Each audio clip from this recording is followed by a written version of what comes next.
আসসালামু আলাইকুম সবাইকে, ওয়েলকাম টু মাই চ্যানেল। আজকে আমরা দেখবো হচ্ছে ম্যাথ সেকেন্ড পার্টের চ্যাপ্টার 7, যেটা হচ্ছে মূলত ত্রিকোণমিতি নিয়ে। তবে ফার্স্ট পার্টের ত্রিকোণমিতি আর সেকেন্ড পার্টের ত্রিকোণমিতির মধ্যে একটু পার্থক্য আছে, যেটা হচ্ছে সেকেন্ড পার্টের ত্রিকোণমিতিটা হচ্ছে বিপরীত ত্রিকোণমিতিক ফাংশন, অর্থাৎ এখানে সব কিছু ইনভার্স দিয়ে মূলত আমাদের কাজ করতে হবে। So let's start. সো আমরা যে কোনো ত্রিকোণমিতিক ফাংশন ক্লাস 9-10 থেকেই শিখে আসি, তাই না? সো আমি যদি বলি যে এই সাইন থিটা, এইটা ডেফিনেটলি একটা ফাংশন, তাই না? এখন এখানে যদি আমাকে বলা থাকে sign theta equal to half, এখন সাইন থিটা যখন হাফ বলে তখন আমরা থিটার মানটা কত বের করতে পারি? সাইন 30 মানে হাফ, তাই না? তাহলে এই জিনিসটা যেখানে আমরা লিখতে পারলাম, এটা হচ্ছে নর্মাল ফাংশন লেখা। আর sine theta equal to half, এখন এই থিটার মানটা যে আমরা 30 ডিগ্রি বের করলাম, আমরা কিন্তু এখানে একটা লাইন গ্যাপ দিয়েছি, তাই না? এখানে কিন্তু আমরা লিখতে পারি যে theta equal two sign inverse half, তাই না? এই যে আমি লিখলাম সাইন ইনভার্স হাফ, এইটাই হচ্ছে মূলত আমার বিপরীত ত্রিকোণমিতিক ফাংশন, যেখানে আমি সাইনটাকে সাইন ইনভার্স দিয়ে কনভার্ট করে দিলাম। সো এই যে পার্টটা, এটা হচ্ছে আমার ইনভার্স ত্রিকোণমিতিক। সো এখান থেকে তারপরে আমি এখানে লিখতে পারি যে 30 ডিগ্রি। সবার কাছে ব্যাপারটা ক্লিয়ার যে ত্রিকোণমিতিক ফাংশন কোনটা? সো এইটা হচ্ছে আমার ত্রিকোণমিতিক ফাংশনের বিপরীত অংশটা। ওকে, সো ক্লাস শুরুই করলাম আমি বিপরীত ত্রিকোণমিতিক একটা ফাংশনের এক্সাম্পল দেখিয়ে। এবার যাই আমার মেইন ক্লাসে, ঢুকে যাই। আগে প্রথমে সবাইকে থিম দিয়ে নেওয়া দরকার, তাই সবাইকে থিমটা আমি দিয়ে নিলাম। এখন আমাদের বিভিন্ন কোশ্চেনে সাইন ইনভার্স এক্স, অর্থাৎ সাইন ইনভার্স এক্স, এইটা যেরকম আমরা বুঝি বিপরীত ত্রিকোণমিতিক ফাংশন, বিভিন্ন কোশ্চেনে দেওয়া থাকে arc sine X. Arc sine X, arc মানেও কিন্তু হচ্ছে আমার এখানে, এটাও কিন্তু সাইন ইনভার্স এক্সকেই মিন করছে। সুতরাং যদি কখনো কোশ্চেনে কেউ আপনারা দেখেন যে আর্ক সাইন দেওয়া আছে, সবসময় বুঝে নেবেন যে সেটাও আমার সাইন ইনভার্স এক্সকেই মিন করছে, ঠিক আছে? আচ্ছা, ওকে। এখন নর্মাল ত্রিকোণমিতিক ফাংশন আচ্ছা, আবার যেহেতু বইয়ের মধ্যে আসলে ত্রিকোণমিতিক ফাংশন অনেক কিছু বলা আছে, আমি সব এক্সাক্ট লাইনগুলো বলবো না। আমি ইম্পর্টেন্ট টপিকগুলোকে, যেটা আমি অলওয়েজ আমার সব ক্লাসে করে থাকি, আমি ইম্পর্টেন্ট টপিকগুলোকে সেখান থেকে পিক করে নিই, সেই টপিকগুলোকে বোঝাই, তার সঙ্গে সূত্রগুলোকে আমি বোঝাই, তার সাথে কিছু এক্সাম্পল করে, ঠিক আছে? সো একটা জিনিস আমরা সবসময় সবাই মনে রাখি, আমরা সাইন থিটা এটাকে আমরা সাইন স্কোয়ার থিটা, এই জিনিসটাকে আমরা সবাই সাইন থিটা স্কোয়ার লিখতে পারি, তাই না? পারি। কিন্তু সাইন ইনভার্স এক্স, এইটাকে আমরা কোনোভাবেই সাইন এক্স ইনভার্স লিখতে পারবো না। এটা আমাদের মাথায় রাখতে হবে যে নর্মাল সাইন ফাংশনের ক্ষেত্রে আমরা যেটা লিখতে পারি, ইনভার্স ত্রিকোণমিতিক ফাংশনের ক্ষেত্রে আমরা কিন্তু সেটা লিখতে পারবো না। সো সাইন স্কোয়ার থিটাকে এভাবে লেখা গেল, এটাকে এভাবে করে লেখা যাবে না, ঠিক আছে? আচ্ছা, এবার আসি আমি কিন্তু আমাদের বইয়ের পৃষ্ঠা ওয়াইজে আগাচ্ছি, চাইলে আপনার বই মিলে নিতে পারবেন, কোনো সমস্যা নেই। সো আসি মুখ্যমান জিনিসটা কি? মুখ্যমান জিনিসটা হচ্ছে এই যে সাইন থিটা, আমি হাফ দিয়ে দেখাই, sign theta equal to half. এখানে থিটার মান আমরা জানি π/6 বা 30 ডিগ্রি। এখন এই থিটার মানটা তো অনেকগুলো মান হতে পারে, রাইট? কেন হতে পারে? কারণ আমরা জানি সব কিছু 4টা কোয়াড্রেন্ট থাকে। সাইনের ক্ষেত্রে এখানে পজিটিভ আর এখানে পজিটিভ। এখানে একটা মজার জিনিস আমি বলতে পারি, এই কোয়াড্রেন্টটা মনে রাখার জন্য একটা সহজ সিম্পল জিনিস, সেটা হচ্ছে অল স্টুডেন্ট টেক কেমিস্ট্রি। এখন মনে হয় যারা জানি না আমরা, তারা মনে হতে পারে এটা আবার কি জিনিস, এবং অনেকেই জানি আমরা, জানাটাই স্বাভাবিক। So all student take chemistry, এখানে অল বলতে এখানে সব কয়টা ত্রিকোণমিতিক ফাংশন আমার পজিটিভ থাকবে। স্টুডেন্ট বলতে এখানে একমাত্র সাইন, আর সাইনের সাথে আছে হচ্ছে কোসেক, এইটা আমার এখানে পজিটিভ থাকবে। টেক কেমিস্ট্রি, টেক মানে এখানে আমার ট্যান পজিটিভ আসবে, সাথে আমার কটটা পজিটিভ আসবে, ঠিক আছে? আর কেমিস্ট্রি মানে আমার এখানে কজ এবং সেক, এই দুইটা আমার পজিটিভ থাকবে। এখন যেখানে যেখানে পজিটিভ আছে এটা বাদে বাকি সব জায়গাতে এটা নেগেটিভ হবে, ঠিক আছে? তাহলে এই যে সাইন যে আমি এখানে বললাম π/6টা আমাকে আপনারাই বলতে পারবেন। এই যে আমার 4টা কোয়াড্রেন্ট দেওয়া, π/6 বলতে অবশ্যই এই কোয়াড্রেন্টে আছে, তাই না? এটা 90 তাহলে প্রথম 90-এর মধ্যে আছে আমার এটা ফার্স্ট কোয়াড্রেন্টে আছে। এখন সাইন থিটার মান তো আমার এখানেও পজিটিভ, এখানেও পজিটিভ, তাহলে এখানে যেভাবে করে মান আসতে পারে পজিটিভ, এখানেও ডেফিনেটলি পজিটিভ মান আসতে পারে। এখানে তাহলে আমি কীভাবে পজিটিভ মানটা আনবো? এখানে আমি যখন আনবো হচ্ছে এই পাশ থেকে বাদ দিব, তাই না? তার মানে আমি এখানে বলতে পারি π - π/6, তাহলে হয় 5π/6। আপনার হিসাব করে দেখেন 5π/6 মানে কিন্তু হাফই আসবে। তাহলে এখন আসি যে আমাদের কিন্তু দুইটা মান চলে আসছে, তাই না? সাইন থিটা ইকুয়াল টু হাফের ক্ষেত্রে, তাহলে কোনটা আমরা মুখ্য মান হিসেবে ব্যবহার করি? সবসময় মনে রাখবেন যেই মানটা সবথেকে ক্ষুদ্রতম বা যেই মানটা সবথেকে ছোট ডেফিনেটলি সেটাই হবে আমাদের মুখ্য মান। সুতরাং মুখ্য মান কখনোই 5π/6 বা বড় মানটা হবে না, মুখ্য মান আমাদের সবসময় ছোট মানটা হবে। সবাই আমরা এটা মনে রাখবো, ঠিক আছে? আর অল স্টুডেন্ট টেক কেয়ার, এটা সবাই একটু মনে রাখবেন প্লিজ। ওকে, সো আমি পরের টপিকে যাচ্ছি। আচ্ছা, এবার আসি, সাইনের অপোজিট হচ্ছে কোসেক, কসের অপোজিট হচ্ছে সেক, ট্যানের অপোজিট হচ্ছে কট। তাহলে যখন আমি লিখবো সাইন ইনভার্স এক্স, যদি আমি এটাকে কোসেকে নিতে চাই তখন আমাদেরকে কোসেক তো নিবই। কোসেক, আচ্ছা কোসেক মানে কি? 1/sin x, তাই না? এখন 1/sin, এখানে ছিল সাইন ইনভার্স, ওকে সাইন ইনভার্স আর 1/sin একই। তাহলে এইটা যদি এই ফর্মেটে আনতে চাই তখন ডেফিনেটলি আমাকে আনতে হবে কোসেক। আনলাম, আনার পরে যে এক্সটা আমার আছে, এক্স তো অবশ্যই 1/x, তাই না? কারণ এক্স ছিল নিচে। সুতরাং যখন আমরা সাইন ইনভার্স এক্স কে কোসেক ইনভার্স এক্স করতে যাব তখন এটা হবে ডেফিনেটলি কোসেক ইনভার্স 1/x। কখনোই সাইন ইনভার্স এক্স মানে কোসেক ইনভার্স এক্স না, অবশ্যই সেটা তখন উল্টিয়ে যাবে। ব্যাপারটা ক্লিয়ার সবার কাছে? ওকে, এখন বিপরীত ত্রিকোণমিতিক ফাংশনের অনেকগুলো রূপান্তর আছে। আমি সব কয়টা রূপান্তর এক এক করে আপনাদের দেখাচ্ছি, বা আমি সব কয়টা সূত্র একসঙ্গে দেখাচ্ছি। যে রূপান্তরের কথাটা আমি এতক্ষণ ধরে বলছিলাম, আমি ধরলাম sign inverse X equal two theta, তাহলে সাইন থিটা অবশ্যই আমার এক্স হবে। তাহলে সাইন থিটাটাকে আমি এক্স হিসাবে ধরে নিলাম, সাইন থিটাটাকে ধরে আমি বাকি সব কয়টা সূত্র এখানে প্রতিপাদন করার চেষ্টা করব। তাহলে cos theta equal two 1 minus sine square theta, কিভাবে করে আসছে জিনিসটা আমরা জানি না, যে sign square theta plus cos square theta equal two 1, সেখান থেকে আমি যদি cos থিটা মানটা আনি সেটা হবে আমার √1 minus sine square theta. Sine থিটার জায়গায় আমি আমার এক্স বসাই দিলাম, 1 স্কোয়ার, তো থিটার মানটা আসবে cos inverse √1 minus X square. Same ভাবে ট্যান থিটা মানে হচ্ছে সাইন বাই কস, সাইনের মান দিলাম, কসের মানটা বসালাম, তাহলে আমাকে ট্যান থিটার একটা মান চলে আসবে। এভাবে করে কোসেক আসে, এভাবে করে সেক আসে, সাথে কট আসে। সো যদি আমি সাইনটা আর কস যদি বের করতে পারি, এটা আমাদের বড়রা অ্যাকচুয়ালি বলতো আগে যে সাইন কস যদি আপনি জানতে পারেন ত্রিকোণমিতির ক্ষেত্রে আপনি সব কয়টা ফাংশন সম্পর্কেই জানতে পারবেন। সো সাইন কসের মান যখন আমি বের করে ফেললাম, তারপরে বাকি সব কয়টা আমি এমনি এমনি কিন্তু বের করতে পারি, কারণ সব কয়টাই সাইন থিটার সাথে কানেক্টেড থাকে। সো এইভাবে করে আমরা 5টা-6টা সূত্র বের করতে পারি। তাহলে আমি এটা মুছে দিই, তাহলে আমি থিটার মানটা এক ধাঁচে লিখতে পারি না? যেরকম, আচ্ছা এই সব কয়টা থিটার মান, রাইট? তার মানে সব কয়টা ইন্ডিভিজুয়ালি সমান, তাহলে আমি এটা লিখতে পারি sine inverse X equal to cos inverse √1 minus X square equals to tan inverse x/1 minus X square. এবং এই ফর্মুলাটা কিন্তু আমাদের দুটো চ্যাপ্টার করতেই কাজে দিবে, বিকজ যে কোনো ম্যাথে যে কোনো জায়গায় আমাদের এই কনভার্সন লাগতে পারে। তো সবাই এইটা একটু ব্রেনে রাখার চেষ্টা করব, যাতে আমাদের এইটা তখন আমরা দেখলেই করে ফেলতে পারি। সেক ইনভার্স 1/√x স্কোয়ার, আর থাকে কট, কটটাও ট্যান দিয়ে বের করা সম্ভব।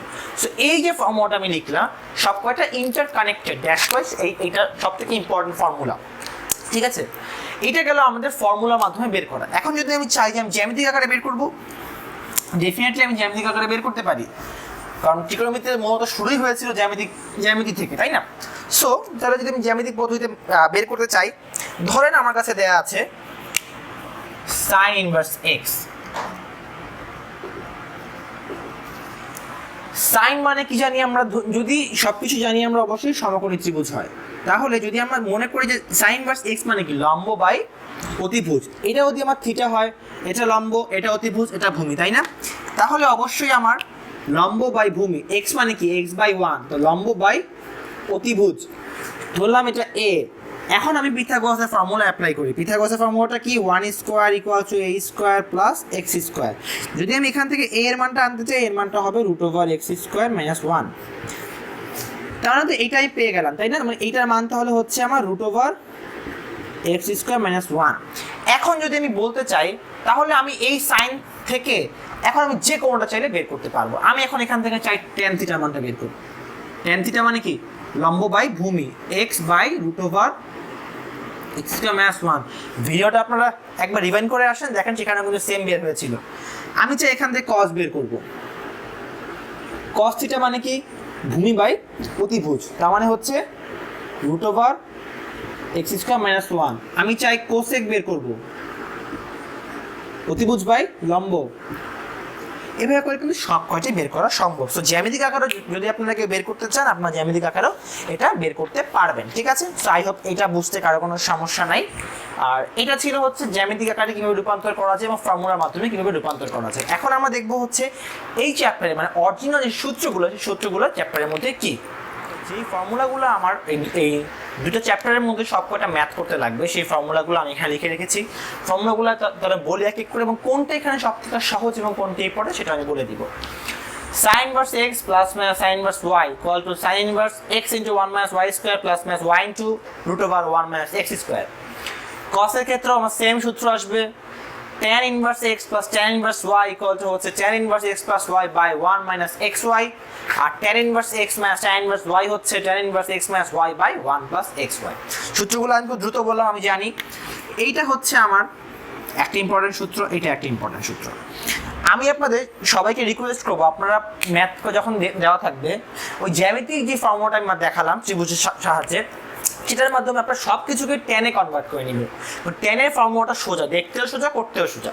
সাইনেরটা মনে রাখতে কঠিন, কসেরটাও একটু মনে রাখতে কঠিন। আর ইন্ডিভিজুয়াল যে আগেরটার মতো রিলেশন বেস যদি সূত্র বলতে যাই, তাহলে এইটা হচ্ছে আমার সব কয়টার মধ্যে ইন্টারকানেক্টেড ফর্মুলা। তবে আমি আবারও রিকোয়েস্ট করবো সবাইকে, আপনারা টেনে কনভার্ট করে নেবেন সব কয়টা, কারণ টেনে কনভার্ট করে নিলে আপনাদের যে কোনো ম্যাথ করতে খুবই সহজ হবে, আর কনভার্ট করাটাও খুবই সোজা, কারণ সেটা আমরা ত্রিভুজের মাধ্যমে চাইলে করতে পারি, যেটা ফর্মুলার মাধ্যমে করতে পারি, ঠিক আছে। সো এইটা গেল আমার ফর্মুলাগুলো। এখন তাহলে আমি একটু ম্যাথ প্র্যাকটিস করে আপনাদের একটা ম্যাথের এক্সাম্পল দেখাইতে হলে আমি এটা মুছে দিলাম।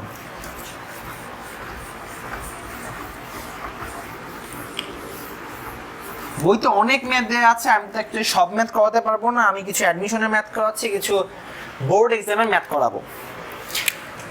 তো প্রথম ম্যাথটা হচ্ছে আমার tan inverse 7/11 plus tan inverse 1/7 plus tan inverse 1/13 equal to আমাকে π/4 প্রমাণ করতে বলা হয়েছে। তাহলে অবশ্যই তাহলে আমি লেফট হ্যান্ড সাইড দিয়ে শুরু করি, তারপর রাইট হ্যান্ড সাইডটা আমি প্রুফ করি। আমাকে π/4 প্রমাণ করতে হবে, তাহলে লেফট হ্যান্ড সাইড দিয়ে শুরু করি। আমি বলেছি tan দিয়ে করাটা সব থেকে সোজা, ফর্মুলাটাকে পাশে লিখে রাখি। tan inverse x plus tan inverse y, এটার ফর্মুলা হচ্ছে tan ইনভার্স x প্লাস y বাই 1 মাইনাস xy। এই ফর্মুলাটাই আমি জাস্ট এখানে পুরো ম্যাথটার মধ্যে ব্যবহার করব। সো করি তাহলে আমি, আপনারাই আমার সাথে সাথে বলতে পারবেন। tan ইনভার্স x প্লাস y, তার মানে 7/11 এর প্রথম দুটা নিয়ে আগে কাজ করছি, প্লাস ওইটা আমার যেভাবে আছে সেভাবেই থাকুক, সমস্যা নাই। সো তারপরে তাহলে আমার এটা আসে এবার পরের লাইন, tan ইনভার্স, এটা আমার দ্বারা tan inverse 6/7 plus tan inverse 1/13। তাহলে তারপর এটাকে আমি আবার ওই একই ফর্মুলাতে ভাঙাই, tan inverse 6/7 plus 1/13, 1 minus 6/7 into 1/13। এখন যদি আমি এখানে কাটাকাটি করি, অঙ্ক শেষ করি, তাহলে আমার আসে tan ইনভার্স 1। আমরা সবাই জানি tan ইনভার্স y মানে হচ্ছে π/4। সো অঙ্কটা কিন্তু আমার প্রুফ হয়ে গেল। অঙ্কটা কিন্তু দেখতে প্রথমে মনে হচ্ছে না খুব বড় একটা ম্যাথ, বাট ম্যাথটা কিন্তু আসলে খুব সহজ, কারণ tan এর ফর্মুলাতে আমি যখনই ফেলতে পারবো জিনিসটাকে, তখনই ম্যাথটা খুব ছোট হয়ে যাবে। তো এই ফর্মুলাটা আপনারা প্লিজ কাইন্ডলি সবাই মনে রাখবেন, যে এই ম্যাথটা আমি কীভাবে করলাম। আপনারা সবাই চাই দেখেন, চাইলে স্ক্রিনশট নিতে পারেন, কোনো সমস্যা নেই, বা খাতা লিখে রাখতে পারেন, লিখে রাখলে আপনাদের জন্যই সুবিধা হবে। আই হোপ এই ম্যাথটা সব বোঝা হয়ে গেছে। আমি তাহলে আমার পরের ম্যাথে মুভ করতে পারি। আমি তাহলে পরের ম্যাথে যাচ্ছি, এটা মুছে দিলাম।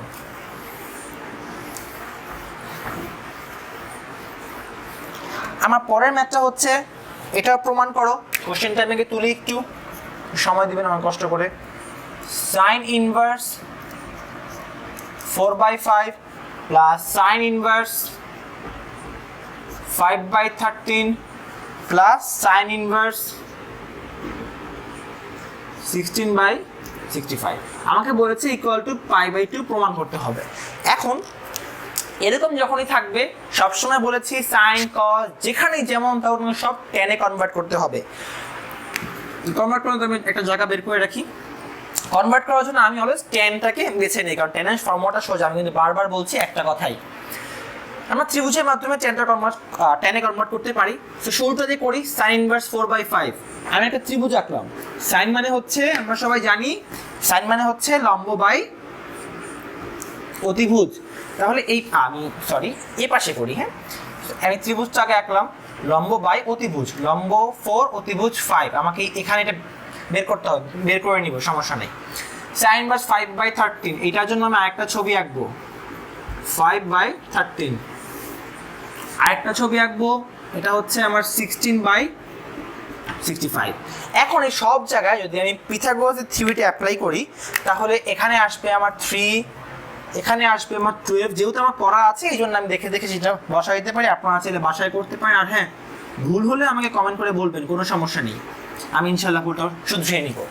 সো এইটা গেল আমার সাইনের এগেইনস্টে আমার সবকটা মান আমি বের করে ফেলতে পারলাম। এখন আমাকে সবকটা আমার tan করে লিখতে হবে। তো এই লাইনটা আমি তাহলে আবার tan এ লিখি, tan inverse 4/3 plus tan inverse 5/12 plus tan inverse 16/63। সব জায়গায় লম্ব বাই ভূমিটা আসবে। এইটা যখন আসলে, এখন এই ম্যাথটা আপনারাই করেন। এখন এই ম্যাথটা আমি জাস্ট এই দুটো প্রথমে ফর্মুলায় ফেলবেন, যে মানটা আসবে সেটার সঙ্গে এইটা আবার ফর্মুলায় ফেলবেন। ফর্মুলায় ফেলার পর দেখবেন যে মানটা আমার π/2 বের হয়ে গেছে। শুধু তখন অঙ্কটা আমার প্রুফ হয়ে যাবে। আই হোপ সবার কাছে এটা ক্লিয়ার। সব অঙ্কই একই নিয়মে করা, সুতরাং আমি অঙ্কটা বারবার করাচ্ছি না, যেহেতু একই জিনিস। ঠিক আছে, তাহলে এখন আমরা আমাদের পরের ম্যাথে এসে মুভ করতে পারি। পরে আছে আমাদের এখানে, আমাদের বইতে অনেকগুলো ফর্মুলা কিন্তু দেওয়া আছে। আমরা এতক্ষণ ধরে যা দেখলাম সেটা ছিল আমাদের খুবই সিম্পল কিছু ওয়ে ম্যাথসের। এখন যাব হচ্ছে আরেকটু কমপ্লিকেটেড দিকে, অর্থাৎ আমরা থিটা শুধুমাত্র একটা মানই এখানে বের করতে পারলাম, কিন্তু থিটার অনেকগুলো মান কিন্তু এখানে বের করা যায়। যেরকম আমি তাহলে সব লিখতে থাকি, যদি সাইন থিটা ইকুয়াল টু 0 হয়, তাহলে থিটা ইকুয়াল টু হচ্ছে n π, যেখানে n হচ্ছে পূর্ণ সংখ্যা। সেভাবে করেই যদি আমার cos থিটা ইকুয়াল টু 0 হয়, তাহলে থিটা ইকুয়াল টু হচ্ছে আমার 2n + 1 × π/2। যদি tan থিটা আমার 0 হয়, এটা আপনাদেরকে একটু মুখস্থ রাখতে হবে please kindly. tan theta equal two 0 হলে theta is equal to n π। তারপর যদি আমাদের আসে সাইন থিটা ইকুয়াল টু যদি 1 হয়, তখন থিটা মানটা হবে আমাদের n π + -1 to the power n × alpha. Alpha এবং এগুলো কিন্তু মান দেওয়ার দরকার নেই, n এর মানটা দিয়ে বসাই দিলেই হয়ে যাবে। cos থিটা যদি 1 হয়, তাহলে আমার থিটার মান হবে হচ্ছে 2n π ± আলফা। যদি আমার tan থিটা ইকুয়াল টু 1 হয়, কারণ সাইন কস জানলেই হয়, তাও ট্যানটা বলে দিচ্ছি, কারণ সাইন কস ট্যান জানলে বাকি তিনটা আমাদের এমনি বের হয়ে যাবে। তো tan থিটা যদি 1 হয়, তাহলে আমার থিটার মান হবে n π + আলফা। এটা হচ্ছে আমার অ্যাকচুয়ালি সবকটা সূত্র, যে সূত্রগুলো আমার থিটার যখন একাধিক মান বের করতে হবে, তখন আমাদের এটা ব্যবহার করতে পারবো আমরা। তাহলে আমরা এই বিষয়ে এখন তাহলে একটা ম্যাথ সমাধান করি, তাহলে আমাদের এই ফর্মুলাগুলো আরো ভালো মতো জিনিসটা বোঝা হয়ে যাবে। আমি তাহলে একটা ম্যাথ করি। ম্যাথটা আমার দেয়া আছে tan x × tan 3x equal to যদি 1 হয়, তাহলে এখানে x এর ভ্যালুটা কত তাহলে সেটা আমাকে বের করতে হবে। তো tan x টাকে আমি ভাঙাবো, sin x / cos x × sin 3x / cos 3x, sorry হাতের লেখাটা একটু খারাপ হয়ে গেছে, ইকুয়াল টু 1। তাহলে তারপরে আমি এখানে যদি আড়াআড়ি গুণ করে দেই, আমি ধরলাম এটা পাশে নিয়ে আমি উল্টে গেল, তারপর আমি আড়াআড়ি গুণ করে দিব। গুণ করলে কি দাঁড়াবে তাইলে আমার? আচ্ছা, আড়াআড়ি গুণ আমার দরকার নেই, আমি এখানে গুণ করে এটাকে পাশে নিয়ে যাই।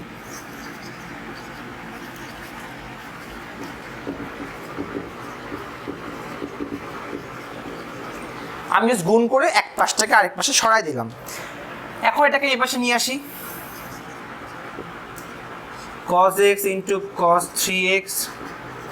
আপনারা খেয়াল করলে বুঝবেন এখানে কিন্তু একটা সূত্র হয়ে গেছে, যে cos ab - sin ab, এটা মানে হচ্ছে ডেফিনেটলি আমার cos a - b a + b এর সূত্র। তার মানে cos 4x = 0। এখন cos যখন 0 হবে তখন ফর্মুলাটা আমার কি ছিল? ফর্মুলাটা আমার ছিল তাহলে 4x = 2n + 1 * π/2, তাই তো? এখন তাহলে আমার শুধু x দরকার, শুধু x = তাহলে আমার দাঁড়াবে, আমি তো এটা ভাগ করে দিলে হবে হচ্ছে আমার 2n + 1 * π/8। এখন n এর কিছু ভ্যালু নিয়ে আমি এটা কিছু মান বের করব। আপনারা চাইলে 5টা মান বের করতে পারেন, দ্যাটস উইল বি ইনাফ। আমি দুইটা মান বের করে দেখাই। n যদি আমার 0 হয় তাহলে x এর মান হবে আমার π/8। যদি n এর মান আমার 1 হয় তাহলে আমার এটার মান হবে হচ্ছে 3π/8। আপনারা এইভাবে করে 5টা মান বের করলেই এই মানটা আমাদের হয়ে যাবে। তো আজকের ক্লাসটা আমার এই পর্যন্তই ছিল। আই হোপ সবার ক্লাসটা হেল্প হবে। ক্লাসটা মূলত ছিল হচ্ছে চ্যাপ্টার 7 এর বিপরীত ত্রিকোণমিতিক ফাংশন নিয়ে।